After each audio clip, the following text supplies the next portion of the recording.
तो गाइस चलिए क्लास को स्टार्ट करते हैं। स्टार्ट करने से पहले बता दें, यदि आपने हमारे सभी वीडियो को नहीं देखा है तो जाकर देखिए। यदि आपके लायक वीडियो है तो देखिए और अपने दोस्त मित्र को शेयर करिए। यदि आपका दोस्त मित्र कोई ग्रेजुएशन में है या ग्रेजुएशन कर रहा है तो उसके पास यह वीडियो पहुंचना चाहिए। जो भी डाउट हो क्लियर हो जाएगा।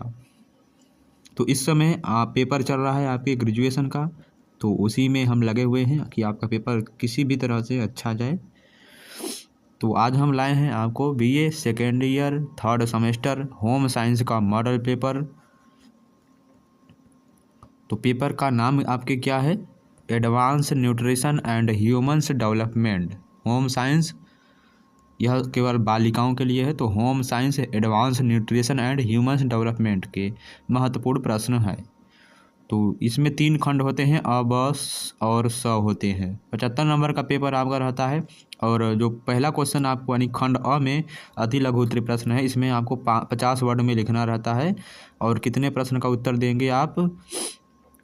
10 प्रश्नों का उत्तर देंगे, जो कि 3 नंबर का एक प्रश्न रहेगा। तो इसमें पहला प्रश्न हमारा है व्हाट इज न्यूट्रिशन, यानी व्हाट इज न्यूट्रिशन यानी सुपोषण किसे कहते हैं। व्हाट इज न्यूट्रिशन बहुत अच्छे प्रश्न हैं।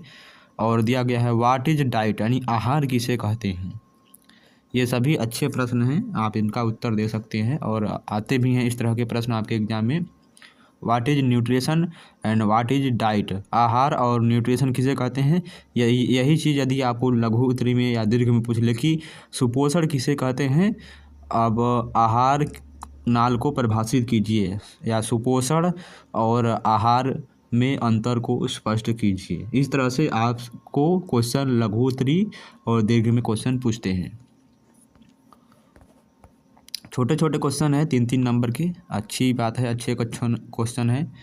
वो दिया है व्हाट इज फूड कॉल्ड यानी भोजन किसे कहते हैं। हम भोजन किसे कहते हैं, एक अच्छा भोजन हम किसे कहते हैं, यानी फुल प्रोटीन हो इसमें, यानी कि नॉर्मल मात्रा में प्रोटीन हो, यानी कि एक हिसाब से प्रोटीन हो, तो हम भोजन किसे कहते हैं।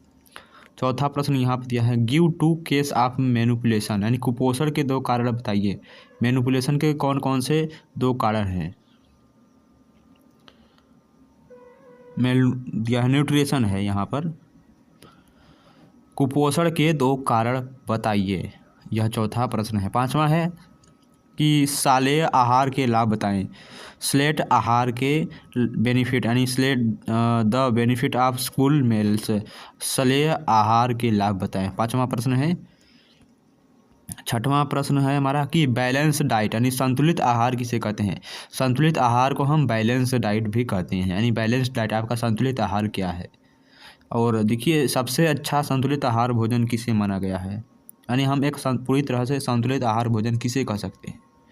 आपसे क्वेश्चन पूछेगा कि संतुलित आहार किसे कहते हैं या संतुलित आहार से आप क्या समझते हैं और संवेग का अर्थ बताइए, इस तरह से क्वेश्चन पूछेगा। और यह छठवां प्रश्न में संवेग का अर्थ बताइए। What is the meaning of यह इमोशन, संवेग का अर्थ बताइए। इमोशन, जो इमोशन है संवेग है, यह आपको साइकोलॉजी में देखने यानी कि साइकोलॉजी के यह भी प्रश्न है, यह साइकोलॉजी का प्रश्न है बट होम साइंस में पूछता जरूर है।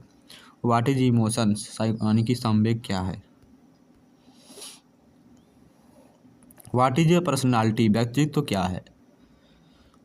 व्हाट इज पर्सनालिटी, व्यक्तित्व क्या है। व्यक्तित्व आप सभी जानते हैं, पर्सनालिटी यानी हष्ट पुष्ट पूरी तरह से, यानी कि हर तरह से क्या हो, व्यक्तित्ववान व्यक्ति हो वह। और यह है सातवां, हाँ यह सातवां प्रश्न था। तो यह क्या है, यह 8वां शायद था, हाँ 5वां 6वां 7वां, यह 8वां प्रश्न था, ठीक है।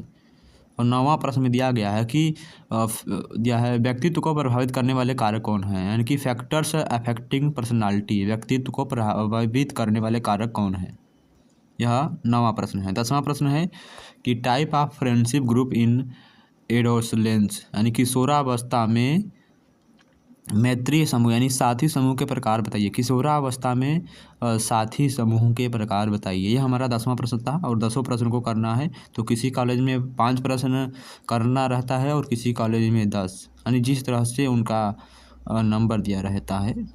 अब हमारा नेक्स्ट आता है खंड ब यानी सेक्शन बी, जो कि लघु उत्तरीय प्रश्न है। इसमें 4 प्रश्नों के उत्तर देने हैं। तो दिए गए किन्हीं प्रश्नों में से 4 प्रश्नों का उत्तर दीजिए और प्रत्येक प्रश्न के शब्द सीमा 100 यानी 150 से 200 हो सकता है। पहला प्रश्न हमारा है कि कम क्रियाशीलता एवं अत्यधिक क्रियाशीलता व्यक्तियों के आहार में अंतर बताइए। यानी कि कम क्रियाशीलता यानी जो क्या मतलब से मान लीजिए लेजी व्यक्ति, और अत्यधिक क्रियाशीलता यानी कि लेजी और रुक जाइए, पैर में थोड़ी प्रॉब्लम आ गई। हाँ, तो कम क्रियाशीलता या कम क्रियाशील एवं अत्यधिक क्रियाशील व्यक्ति में क्या अंतर है, उन दोनों के आहारों में क्या अंतर है। जो लेजी व्यक्ति है वह खाना खाता रहेगा, लेकिन जो क्या है काम करता आदमी है तो वह क्या करेगा, हष्ट पुष्ट है तो काम को करेगा। आगे बढ़ते हैं हम। किशोरावस्था में एक दिन की आहार तालिका बनाइए। किशोरावस्था में एक दिन की आहार तालिका बताइए। तालिका बनाना भी आपको आना चाहिए। चौथा प्रश्न है हमारा, सुपोषित व्यक्ति की विशेषताएं बताइए। सुपोषित व्यक्ति की विशेषताएं, यह चौथा प्रश्न है। पांचवा प्रश्न है, संतुलित आहार तालिका बनाते समय किन किन बातों का ध्यान रखना चाहिए। संतुलित आहार यानी बैलेंस्ड डाइट बनाने में हमें किन किन बातों का ध्यान रखना चाहिए। छठवां प्रश्न है, व्यक्तित्व की विशेषताओं का वर्णन कीजिए। व्यक्तित्व की विशेषताओं का वर्णन कीजिए, यह छठवां प्रश्न है। सातवां प्रश्न है, शराब एवं नशीली दवाओं के दुरुपयोग के प्रभाव बताइए। हाउ डज दिया है state the effect of alcohol and drug abuse. शराब एवं नशीली दवाओं के दुरुपयोग के प्रभाव बताइए। आठवां प्रश्न है, दिया है how does family influence moral development. परिवार की किस प्रकार के नैतिक विकास को प्रभावित करता है। परिवार किस प्रकार के नैतिक विकास को प्रभावित करता है। गलत सही, समाज में कैसे रहना है, समाज में कैसे नहीं रहना है, कैसे किसी से बोलना है, यानी कि सब कुछ सिखाया जाता है। यानी कि जो शुरुआती हमारी पाठशाला होती है वो घर ही होती है, यानी परिवार ही होता है। तो परिवार किस प्रकार की नैतिक विकास को प्रभावित करता है। तो 8 प्रश्न दिए गए हैं, तो 4 प्रश्न ही करने हैं। यहाँ पर दिया गया है, देख सकते हैं यहाँ पर 4 प्रश्न करने हैं। ऊपर था तो यहाँ दिया है कि इन्हीं 4 प्रश्नों के उत्तर दीजिए। प्रत्येक प्रश्न का उत्तर लगभग 150 शब्द में हो। चलिए अब हमारा खंड सी सेक्शन सी आता है। खंड स और सेक्शन सी, दीर्घोत्तरीय प्रश्न। किन्हीं 2 प्रश्नों के उत्तर दीजिए। प्रत्येक प्रश्न का उत्तर लगभग 450 यानी 450 शब्दों में हो। और इसमें नंबर कितने मिलेंगे, इसमें नंबर 10.5 नंबर एक प्रश्न पर मिलेंगे। 2 प्रश्न करने हैं यानी 21 नंबर। तो पहला प्रश्न हमारा दिया है, कुपोषण किसे कहते हैं, कुपोषण के लक्षण एवं उपचार बताइए। कुपोषण किसे कहते हैं, कुपोषण के लक्षण यानी कुपोषण यदि आपको हुआ है तो उसके क्या लक्षण हैं और यानी इस कुपोषण को कैसे दूर किया जा सकता है, यह पहला प्रश्न है दीर्घ का। दूसरा प्रश्न है कि what is meant by balance diet, give proper definition. संतुलित आहार से क्या अभिप्राय है, उचित परिभाषा दीजिए। संतुलित आहार से क्या अभिप्राय है, उचित परिभाषा दीजिए। 11 नंबर क्वेश्चन है, किशोरावस्था में पोषण संबंधी समस्याओं पर चर्चा कीजिए। किशोरावस्था में पोषण संबंधी समस्याओं पर चर्चा कीजिए, यह हमारा तीसरा प्रश्न है। चौथा प्रश्न हमारा दिया गया है गाइस कि शिशुओं को प्रतिदिन कौन कौन से पोषक तत्वों की आवश्यकता पड़ती है बताइए। सबसे पहले तो यानी मदर डेड यानी माता का दूध। What is nutrients to babies needed per day. शिशुओं को प्रतिदिन कौन कौन से पोषक तत्वों की आवश्यकता होती है?